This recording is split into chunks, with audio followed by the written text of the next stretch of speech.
In this world, big leads are awfully hard to come by. That's true in the auto industry, too. If you're smart enough, or lucky enough, to stumble into one, you'd better work like hell to protect it. Nissan had just such a lead. Nobody, and I mean nobody, had an affordable, mass-market electric car on sale during much of the Leaf EV's lifetime. In fact, beyond the Tesla Model S, which arrived shortly after costing nearly twice as much, there were no other electric cars available during the Leaf's formative years. It took ages for a competitor to surface. Today, we're knee-deep in the electric revolution with dozens of EVs on sale globally, yet it's taken over a decade for Nissan to introduce its second battery-powered model, the Ariya SUV. It's fair to ask, what the heck happened? But for the moment, let's start with a simpler question. Was the 2023 Nissan Ariya worth the wait? Starting with the Ariya's most obvious first impression. Its looks. My answer is yes. This crossover appears modern, distinctive and premium in a way that many of its rivals do not. There's simply more visual interest and complex surfacing on this Nissan than on the bland, corporate Volkswagen ID.4 or the faceless, slipstream-to-a-fault Tesla Model Y. Not to mention the Ford Mustang Mach-E, whose designers only somewhat successfully reconciled applying historic muscle car cues to its utilitarian shape. The truth is, the Ariya looks like it could be the next generation Murano, a model that's always pushed design boundaries like few other SUVs. However, at 182.9 inches long, the Ariya is actually smaller. It's sized like Nissan's ultra-popular Rogue on the outside, yet its 109.3-inch wheelbase is several inches longer, giving the design a planted, wheels at the corner stance while maximizing interior space. Underneath that crisp attire lies the first application of Nissan's new from-the-ground-up platform designed explicitly for EVs. In the case of my European spec prototype tester, the architecture houses a low-slung 63 kWh lithium-ion battery.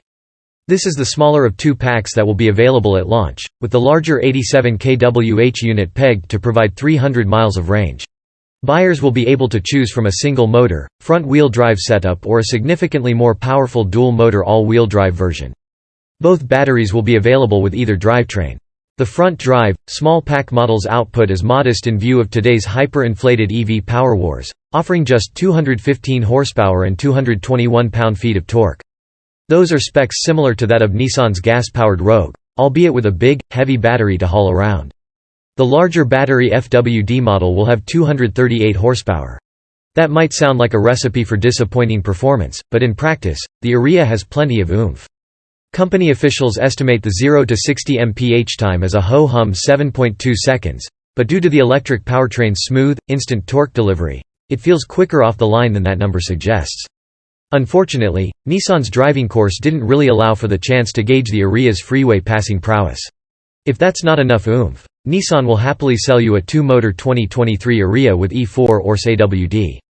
Checking this box essentially doubles the power, delivering 389 horsepower and a whopping 443 pound-feet of torque. Hitting 60 miles per hour should take somewhere in the high 4-second range, making this Nissan a worthy performance foil for Tesla's Model Y long-range, 4.8 seconds, 318 miles of range.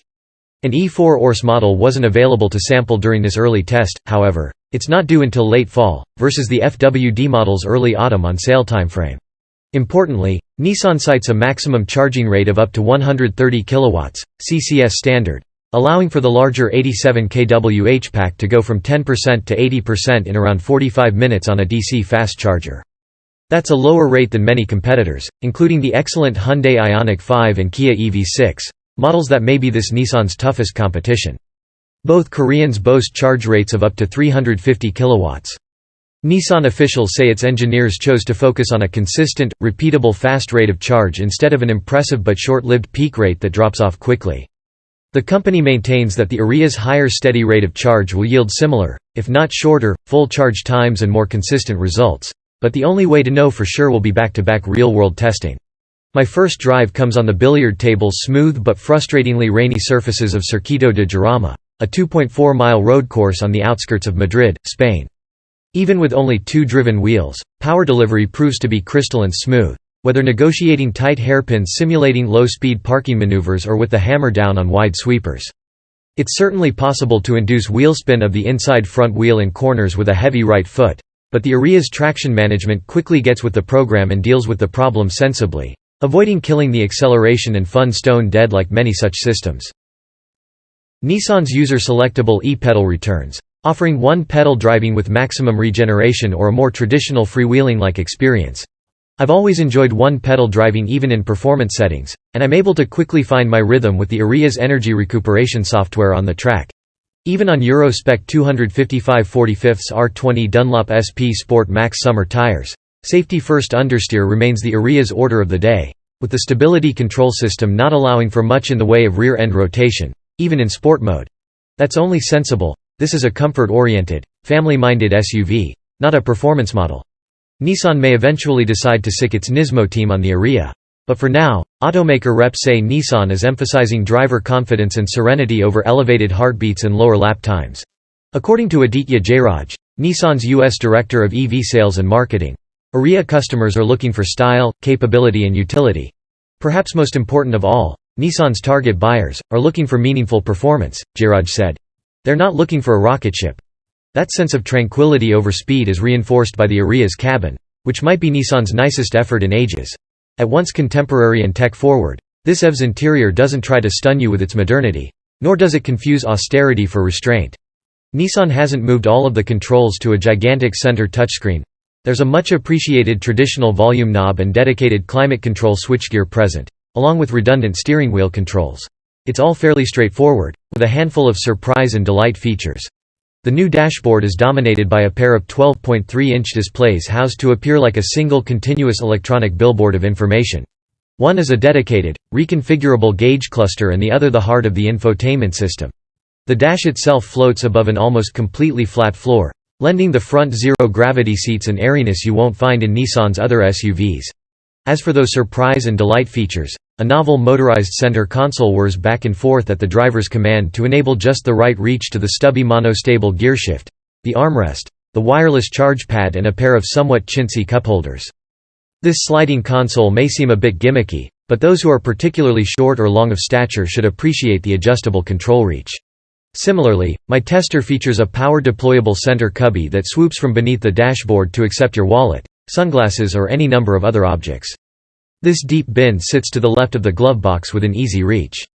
It's a lovely little feature enabled by engineers' decision to relocate the HVAC system's guts underhood, a move made possible because the electric powertrain is far more compact than a traditional internal combustion engine.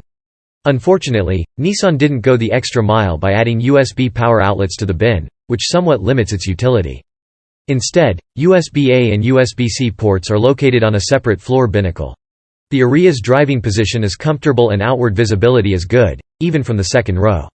Material quality appears a notch above Nissan's already much improved game, and the cabin's ambient lighting hidden behind Kumiko patterned screens has a pleasingly calming effect. So too does the wood grain-like expanse running along the dashboard, a nice change from fingerprint and scratch-prone piano black trim. Under that same surface, Nissan developed backlit haptic feedback climate control switchgear to keep a clean look while still offering tactile button feedback.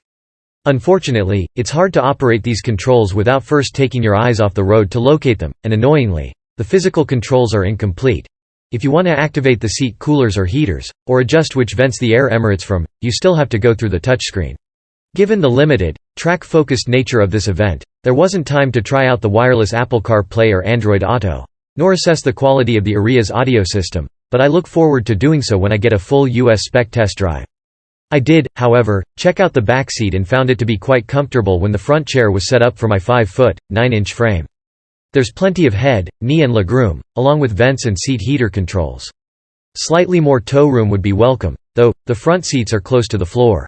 In my front drive version, there's only about 16.5 cubic feet of cargo space behind the rear seats thanks in part to that rakish sloping rear window.